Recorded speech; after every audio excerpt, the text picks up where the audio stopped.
So this is our basic stock material, isn't it, for making hammers and axes and punches, and we'll show you the sort of things. This is an eBay purchase. It was what did it cost? About 60 quid for two? I think so, About 60 quid for two. And from this, these are quite slimline ones. They do chunkier ones, different shapes, different sizes. These are a bit more manageable for us in our shop. But we've got a good thickness of material. What size we got? I mean, it's an endless supply of material for us. It's about 1 metre long, 600, and then it's about 80 mil, 3 inches wide by about 1.25 inches, 35 mil deep. So there's a massive amount of steel on here. I did have a check. It had some serial numbers on it, and I looked them up. It was a long time ago, actually, and I looked them up, and it does appear that this one is 4140 medium carbon steel. So it's quite good for, it'll hold an edge. It's good for hammers, axes, chisels. Yeah. We'll show you a couple of bits and pieces of stuff that we've made, and from which part of the time that we've made it. Because you can see down here it starts to get thinner and pointed, so that's perfect for making all your chisels and that, what are the things? The drifts, the axe drifts or hammerite drifts or that kind of thing. We've got already, it's got a built-in taper to it, so it's sort of up to about 1/3 of it is really good for that kind of project.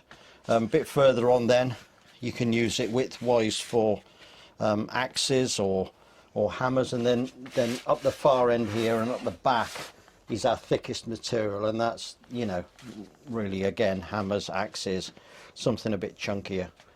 But it's, other than these, the points where it attaches to the forklift truck, the whole piece is really useful and usable. It's a really good way of getting it. I mean, it's going to take us forever, isn't it, to work through this? Well, if you was to buy chunks, square chunks of 4140 on, you know, it costs you that for a piece this long, and you get an endless supply out of them. They're a bit heavy, so if you buy one, go with someone to pick it up.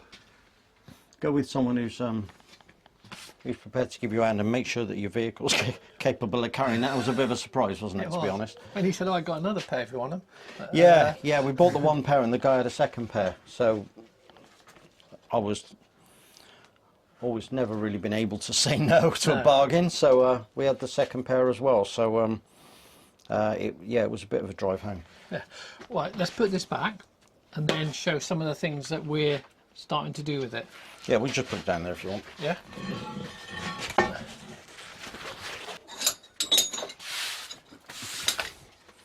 Right, some of the bits and pieces that we've had a go at, things like a chisel. Now this is just a slitting chisel to start the eye in the axe. Now, I can't remember whether we used forklift iron or whether we used leaf spring for this. That's a good I can't point. remember. That looks like leaf spring. I think it might have been leaf spring. All the same, again, cheap and easily accessible. I'm sure you can find a scrapyard or eBay or that kind of thing where you can pick up this sort of stuff. This was a flat leaf spring from a really old car, Austin Healey I think it was from. It's probably some classic car people going nuts at me for cutting up a Austin Healey leaf spring, but what can you do? Well, different strokes, isn't it? Needs must. This was definitely forklift tine. This was from the edge of the tine down at the bottom. This is a little axe eye drift that we use for little hatchet projects. We wanted to do some sort of mid-size hatchets, not quite a full-on axe, maybe just cutting up kindling, that kind of thing. And you'll see us use all of this as we go through making stuff, won't you? Yeah. I mean, it'll come to a point where we do need to make another one of these, and we shall film that. This was all in the process pre-film. So there was that one, and then this is just a basic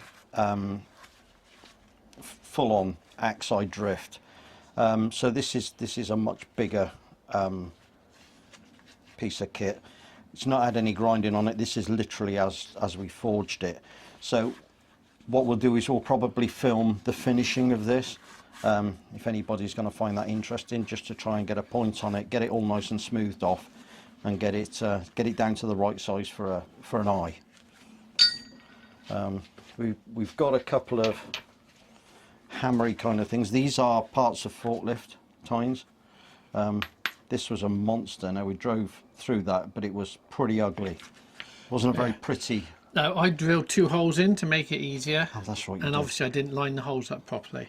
Yeah. So that was a bit of a pain. But we've done quite a good job, really, of drifting through and getting it straight again. We did manage to pull it a bit straight. Yeah. So this is going to be a future project, probably.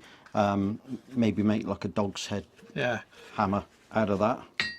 And then this is one of our smaller billets of that 4140 forklift tine that we're just gonna we managed to punch through, and we've drifted it with this, and it sort of went through okay.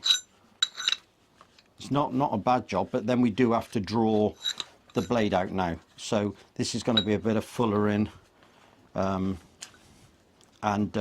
then shaping the blade. Yeah. And getting it to how we But it's a nice size, isn't it? It's a nice size. It's a nice size. I don't know how heavy that is. Yeah, we should get some scales out to weigh that, especially with the hammers. Yeah. We're going to need to know what sort of weight they are. Yeah. Because this one, we were thinking about drawing it out more, weren't we? Flattening it down, drawing it out, and making a bit of a medium weight dog's head hammer, weren't we? Yeah. Yeah. Although I mean, it is heavy. It's quite heavy. Yes. In comparison to probably, yeah, probably not quite as heavy as that, but it's pretty close. And then we've got some of just the billets that we've annealed in the forge. We've thrown them in the forge, got them red hot, and then we've thrown them in the vermiculite just to allow them to cool slowly overnight, and then they hopefully that's going to be a nice little hatchet project. Yeah. The first one that we ever did was this one. Again, pre-filming, sorry about that. But this is just one that we've taken a bit of time over. Fullered this down using a piece of steel. We've just got literally a piece of steel that we hammer into there. And then one person holding it, one person hitting it with a sledgehammer. I think we got quite lucky with it because it's not too bad. I think it's really nice, that one. But this is the kind of thing we shall do another one as the projects unfold. We shall do another 1 or 2 of these. And we got different videos styles. on most of these things, aren't we? We're going to release some videos of the stuff that we've done. Sorry it's taken so long, but you know, it's all new to us really. But yeah, hoping that that some of these projects will, you know, will spark some interest in somebody, and someone will say, "Oh, try making a so-and-so axe," or. But it's all out of pieces of forklift tine, isn't it? That's all that we've got. That's all that we've got access to. We're not buying hundreds and hundreds of pounds of steel to do very specific projects. You know, this is scrap material in our back gardens. Yeah.